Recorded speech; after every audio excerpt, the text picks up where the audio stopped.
The Northern Super League and professional soccer is coming to Canada. So let's talk about it.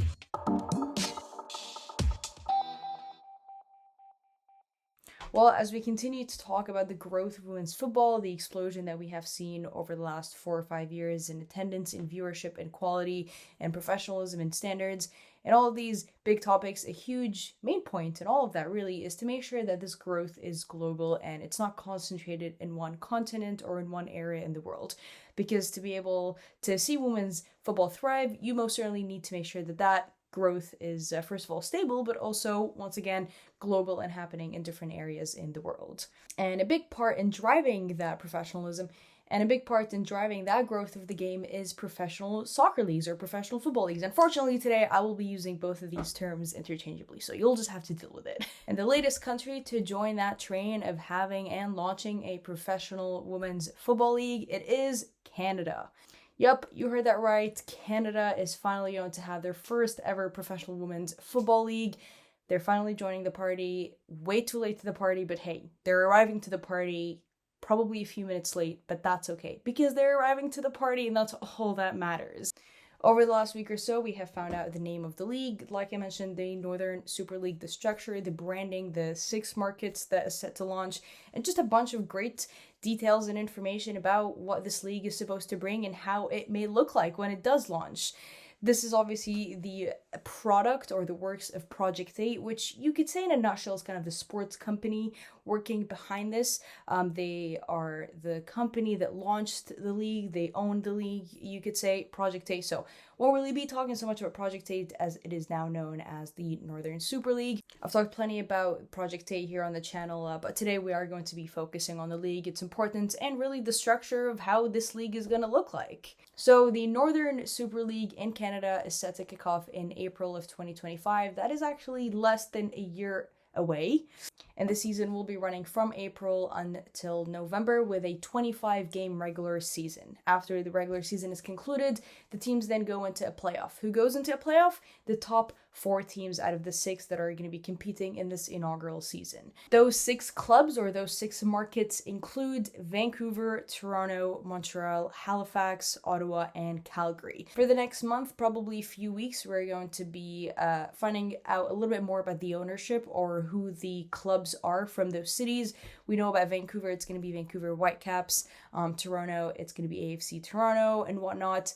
Still, we don't have the name of the clubs, but these are the 6 committed markets for that inaugural season. Each team is going to have a salary cap of 1.5 million Canadian dollars, which is actually a great salary cap. It's pretty competitive internationally. If you compare that with the US, their current, or the NWSL, shall I say, their current salary cap sits at 2.75 million, but we are only seeing that salary cap in the NWSL also increase and hit these heights in the last few years. The CEO and the co-founder of the league, Matheson, who we will talk about in just a moment, also revealed on a podcast that they are looking to tie that salary growth to revenue growth, which is a great standard to set. We're not going to start seeing revenue growth until probably like year 5, 6, 7-ish. Like, we're not going to see salary growth in the first, second, definitely not third year either. But it's great to know that that 1.5 salary cap is a great start to begin with. And that's something that Diana Matheson and the folks behind the league are looking to grow as revenue grows as well. The minimum salary of the players is going to be 50,000 Canadian dollars, but once again, with a big and such a competitive salary cap, teams are going to have the freedom to work with honestly whatever investment is coming in for them and whatever money pool they have to work with. Each team is going to have a roster of 20 to 25 players, pretty standard in the professional world.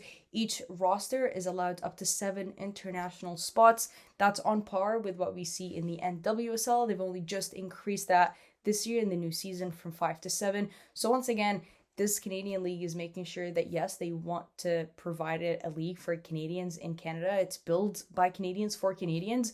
But as we have seen, the trend in pretty much every football league, really, in women's football leagues, is that it needs international talent, and it also just provides such an exciting kind of play when these big international players, or not big international players, just international players, come in and bring their own fan base, bring their own fans from their background or whatever team they were playing with.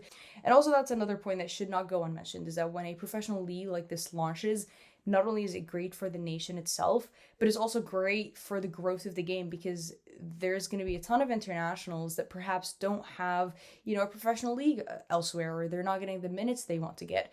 And now this league is going to provide them these opportunities. And so this is what I mean, is that women's football growth needs to be international, needs to be global. Canada is an attractive market. Canada is a great place to live in. I think that's something that maybe people don't think about too often, but Canada is a great place to live in, and that never hurts when attracting international talent. The 6 markets that have launched are great markets.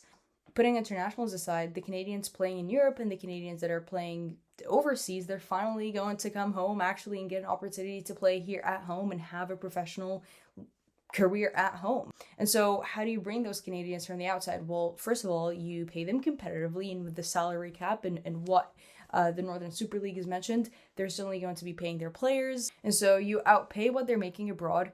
You also make sure that they're playing minutes. There's a lot of Canadians possibly sitting on the bench or just not getting the starts or the minutes that they want overseas. They can come and do that here, depending on the market or the club that they're interested in, and the club that can offer them a higher pay and also more minutes. But at the same time, you bring back these seasoned professionals who have spent their entire career living away from home. Christine Sinclair, hell, everybody knows Christine Sinclair. Who doesn't know Christine Sinclair and watches women's football? Canada produced Christine Sinclair, and Christine Sinclair has never had the opportunity to play professional soccer at home. That's crazy. Diana Matheson, the player behind this league, spent time in Norway. She's had to go to Scandinavian countries to be able to pursue a professional soccer career. She played in the NWSL. And Diana, Matheson is mentioned on many, many occasions, is that this is the league that she would have loved to play for and at when she was trying to have a professional career, but that never existed. Janine Becky, she's never played at home. Jessie Fleming, the Jessie Flemings, the Janine Beckys, the Kadisha Buchanans, the Ashley Lawrences, all these great Canadian players that we know on the big European stage, they thrive on that stage. They've had to somehow make a professional career not at home, which to some of you is like, well, that's not a big deal. And honestly, I want you to take a closer look at some of your international teams. So let's look at England, for example. Where is Alessia Russo playing? Where is Beth Mead playing? Where is Lauren James playing? Where did they start their career? Granted, Russo did have a stint here at, collegiate soccer in the US, but you look at these big internationals on their international side, they're playing at home in their professional league. Look at the Spanish side. Where is Alexia Putellas playing? Where is Matt Leon playing? Where are these all great Spanish players playing? Likely at Barcelona at home. Let's take a look at the French side, for example. Where is Cascarino playing? Where is Katoto playing? In France. The Italian team, it's pretty much the same thing. The Portuguese team, it's pretty much the same thing. I mean, it's like Benfica and Sporting just in one team together for that Portuguese side. And this is a point that applies to pretty much every single international side in the world. I don't even have to look at Europe. I can just look at the US. I mean, look how great the NWSL has been in supplying and being just a great pipeline for their international side. I mean, where did Ali Krieger play most of her career? Where did Rapinoe spend most of her career? Again, they've probably had stints in Europe. But Alex Morgan, these players play at home. Mexico, 98% of their players play in the Mexican League. And then Canada is this weird outlier that all their players just play elsewhere because they don't have a professional league. And so this is such an important thing to bring.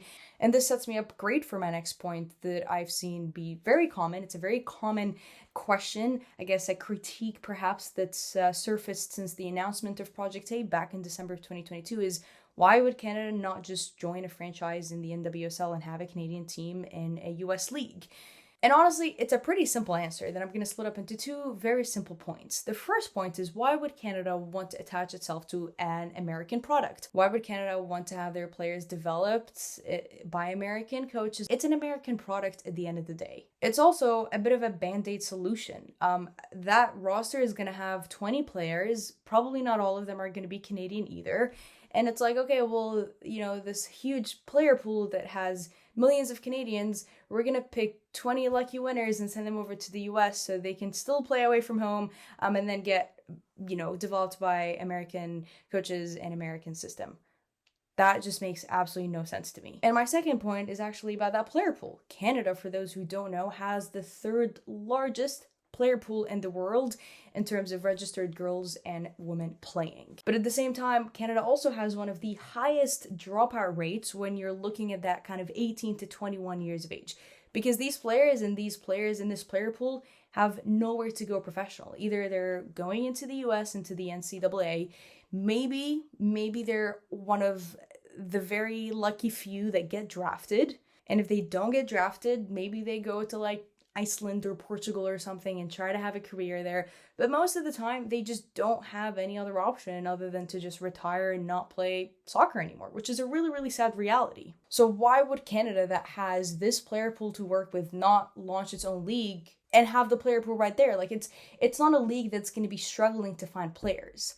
The players are right here. You're talking about almost 150 more players go professional since Project A has been announced. So you've seen more players go to Iceland, go to Portugal, go to France even, a few in the German league, because they saw this opportunity of, okay, this is what Project A is working on. I'm going to sacrifice the next 3-4 years, in Iceland and Portugal, whatever it may be in Europe, try to start a professional career, and in a few years go back home when this NSL is kicked off and play professional soccer at home. Like, that's just a great thing. So why would Canada, that has this much talent, that has this big of a player pool, want to just launch a single club with an American product? It makes absolutely no sense. And this is not to take a hit at the NWSL. Like, I love the NWSL. I think the NWSL has saved a lot of Canadian soccer. Like, Christine Sinclair plays for Portland. She's only ever played for Portland. So the NWSL is very close and dear to my heart as a Canadian. But at the same time, I'd much rather watch 6 Canadian teams go at it than one singular Canadian team in the NWSL. And on top of that, why do Canadian fans just not deserve to get a league? And this is another thing that sometimes gets dismissed, is that Canadian soccer fans can't go every other weekend to go watch professional women's soccer games. It just doesn't exist. So now these Canadian women's soccer fans can actually go and watch. I also think Canada has proved itself to have a lot of women's soccer fans. In fact, when you look at statistics, when you look at viewership, when you look at the consistent increase of numbers of engagement, women's soccer in Canada has more fans than men's soccer. And right, that's not gonna make a lot of people happy, but unfortunately, that's the reality of things. And back in 2012 in the Olympics, I'm taking this over a decade ago, 10.7 million Canadians tuned in to watch that Canada semi-final, which hurt a lot, but 10.7 million Canadians tuned in to watch women's soccer in 2012. It was the most watched Olympics game in Canada. And that's over a decade ago. And we consistently see that great engagement. When you see Canada come and play home games, it's fantastic. The turnouts, we just had a home series send-off for the Olympic champions before they go to the Olympics. And the game that they had here in Toronto against Mexico was on a Tuesday night at 7:30, right? So midweek, you've got kids that have school the next day, folks that have work the next day. It's in Toronto. But you had just over 19 or 18,000 people show up on a Tuesday night on a friendly against Mexico. That's a great turnout. Northern kind of tells you Canada without saying Canada, but it doesn't include the word women's in there, because dismissing that word talks a little bit more about the inclusiveness that this league looks to have, and the inclusiveness that women's soccer generally has across the globe. And Super League tells you soccer without saying soccer. So I think their branding is great. I'm wearing actually a hoodie right now, NSL, you've got a Northern Star here. It's fantastic. It's got this lovely star here. Some more branding on the sleeve. It's fantastic. I think the teal and purple is beautiful. They've killed the branding. They've killed the name. It's fantastic. This is really going to be a great thing. I think it's really, really exciting. It's been needing to happen. Diana Matheson, thank you for saving the country. Thank you for saving women's soccer. And I think for folks who don't know who Diana Matheson, first of all, where the hell have you been living? But second of all, this is a person who has been a pivotal player, former player in the turning moments of women's soccer in the country. Canada won their first ever Olympics medal in 2012. And like I mentioned, the semifinal was a brutal watch against the US.